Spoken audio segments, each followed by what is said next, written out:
আসসালামু আলাইকুম এভরিওয়ান। রাতের ভিডিওটা মেক করে নিচ্ছি। আর এই ওষুধগুলো আমাকে ২ বেলা সেবন করতে হয়, সকালে আর রাতে। এই ওষুধগুলো হচ্ছে ব্যাক পেনের। তো এই যে সবাইকে রাতে ১০টার মধ্যেই খাবার দিয়েছিলাম, যেহেতু ওরা ঘুমিয়ে পড়বে। আর আমি রাতে ৯টায় রান্নাটা কমপ্লিট করেছি। আর আমার ভাগ্নি বলতেছে, "মামানি তোমার রান্নার ঘ্রাণ পেলেই পেট ভরে যায়।" ওরা ৩ ভাই-বোন এত বেশি পছন্দ করে। আর আমার ননদের কথা কি বলবো? আমার ননদ সবসময় এরকম রান্নার তারিফ করে।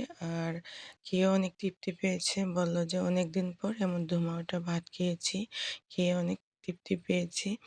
কারণ আমি রাতের রান্নাটা রাতেই রান্না করি। রাতের ধুমাওটা ভাত খেতে আমার ভালো লাগে। আমি ঠান্ডা ভাত খেতে পারি না।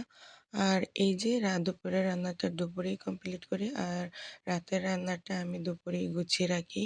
কারণ মাছ যদি রান্না করি মাছ ভেজে রাখি, মাংস রান্না করলে মাংস ভেজে রাখি। তো রাতের রান্নাটা গরম, গরম খেতে শীতের দিন কিন্তু বেশ ভালো লাগে। আর এমনিতেও আমি রাতের রান্নাটা রাতেই কমপ্লিট করি।